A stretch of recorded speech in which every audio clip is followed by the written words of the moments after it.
Ted, thank you very much, Coach. I have to if you've asked me anything more coming out, especially after waiting for 2 hours, all the way there.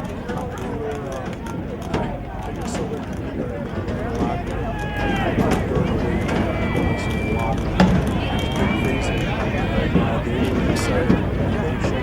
I've seen a lot of really good quarterbacks this year. I've never seen a performance this year like I saw from them yesterday. All I can say is I'm glad he's on my team. Wow. You can't teach that. That is just instinct. Things that are instinctive. It's just the ultimate competitor. When did you realize this was your night, Coach? 2024? When it got to be a running clock, then I felt a little more comfortable. But you know, that the Menasha group, they will never stop. They always fight, and they are just a very, very good football team. They just unfortunately have a couple times. Your defense was all over. You're little number 3. This guy was the smallest outside linebacker in Pennsylvania school football, and he was tenacious. We put in a little, we call it a cheetah package, and we can't block in practice. Yeah. We don't have a kid who can block in practice, and so we just wanted to make sure we got some pressure on him. We knew they were going to try to throw the football, so we wanted to get some pressure on him, and he's tough to block. 96-yard scoring drive, 96-yard touchdown pass, 99-yard scoring drive. Amazing. Like I said, perfect. You couldn't ask for any more. We couldn't play it any better on all phases of the game. You guys started kicking the ball out of the end zone, field goals, extra points. They played close. And we're going to have to do that in order to play big points. And all a Valley matchup with state championship. That's incredible. That is incredible.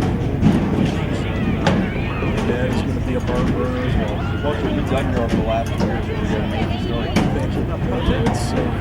I tell you, I love these young men. I love the people that I work with. We've got great coaches. I've got a great athletic director. He's just giving me the ultimate support. We're just very fortunate to be where we are right now. I'm just thrilled to hold that piece of hardware right there. Well, you know, I tell you, every day I come to work and you see what Steve Jorgensen did, and I've been living in that shadow for a long time, and I kind of hope maybe we can put it to bed. Coach, best of luck next week. We're proud of Northeast Wisconsin, proud of you guys. One of you guys can bring back the state championship. No matter who wins that one, for tremendous outstanding season. Congratulations. There you go. You have a 2-hour delay. You have to sit here on the sideline. No one anticipates a power outage. How do you keep them focused, number one? That was a challenge. Again, all year long, Bob, these kids focus themselves. They look ahead. I didn't know if we're going to play it this tomorrow, but thanks a lot, Bob. What can you say? It was a dominating performance. You had that first 3 and out, but from there, things went your way. Kujawa, we talked about him. He's been up and down all season long, but once it turned to the playoff time of year, he seemed to have exploded here and did it again tonight. 2 big touchdowns. 90 yards, 96 yards, and then 70 yards. Between Cooper and Nate, I have never seen a performance like that before in my lifetime. It's just when they want to, they are. You told me this was a team that's missed the Bulls.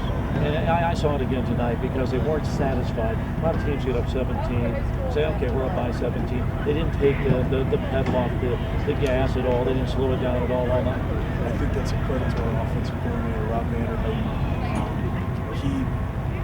He decided that we weren't going to manage this game. We were going to go after and try to put this game away. And that's just, I think we did some things that they weren't anticipating. And that led to where we were at. And then the defense played so well tonight. Bobby Phillips flying around. Your defensive coverage, they were forced into a passing game because they just been down 17.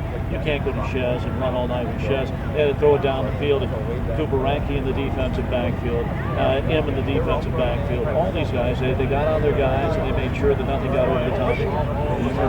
These young men, they worry about their own stats. I'll cover that. I'll say you sit down and just game something. For 6 sacks. 6 sacks your team put up. That was just me counting upstairs. There may have been more.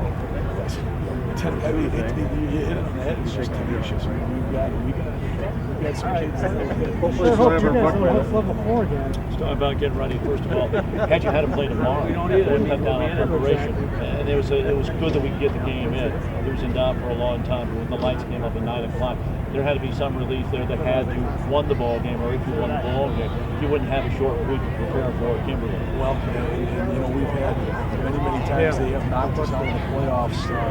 2 times previous, about 5 and 6 years ago, they knocked us out, and we've always had short weeks to prep for them. I kind of hope we can have a month to prep for them, but you know, we'll take whatever we can. It was great that we got it in. Thank God.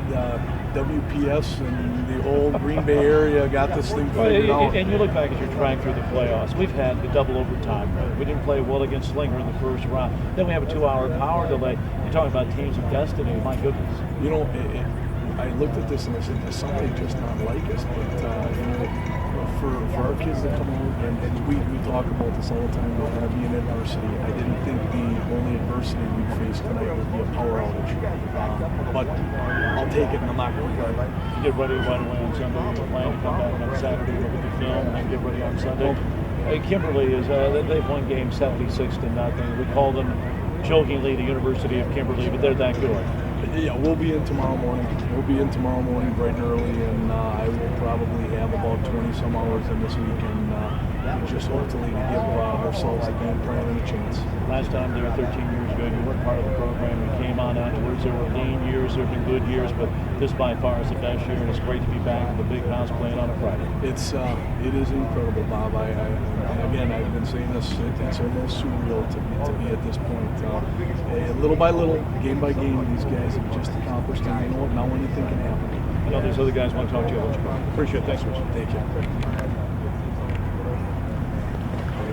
Congratulations. 2-hour delay, so you decided to get a running clock? Yeah. We wanted to shorten it up as much. Jesus, it's better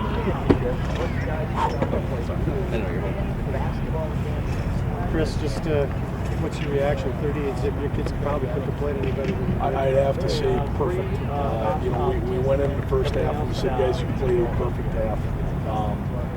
We've got to continue to put the pedal to the metal and keep it going. And these young men just played their tails off for 4 quarters. So you can't ask for anything more than what they did. the 2-hour delay. Obviously, teams came on there. You guys were ready. Took it to Menasha right away. Was there any message to the kids, and why did they come over? Well, we preach every single day we're going to be in adversity. You have to respond. I didn't think the adversity would be a power outage, but they stayed loose. I walked in that locker room, and I'm kind of looking at them, and they had smiles on their faces, and it's just like, are we ready? And they went out and took care of business. It is a special group. It's a special group. 14-7 the first time. What's the difference this time? Was it you just making plays? You talked about him all week, and he kind of proved your point. Well, we also said players make plays. We had some kids make some plays offensively, defensively, special teams, and then hats off to Rob Vanderweg, our offensive coordinator. He opened it up tonight, and he let our kids go out and get after it. And you see what Cooper can do when he wants to.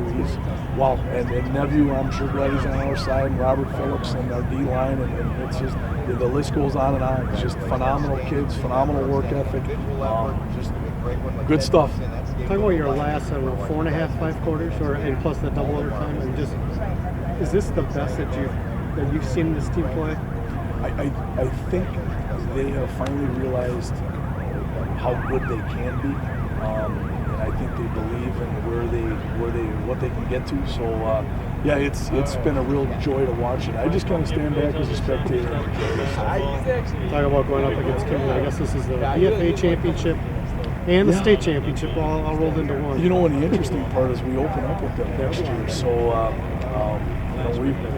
it's going to be, our next 2 games are against these guys. So you know, Kimberly's Kimberly. They are good. They have been for a long time, and we will have to do some extraordinary stuff to get by this one. One other thing I just talked about, Macon State. I mean, this is a game for kids, but I think this has got to be a little something for you too.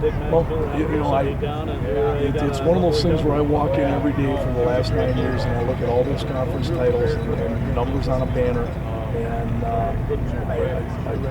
you kind of live in the shadows of Steve Jorgensen and what a phenomenal coach he is, and what wherever he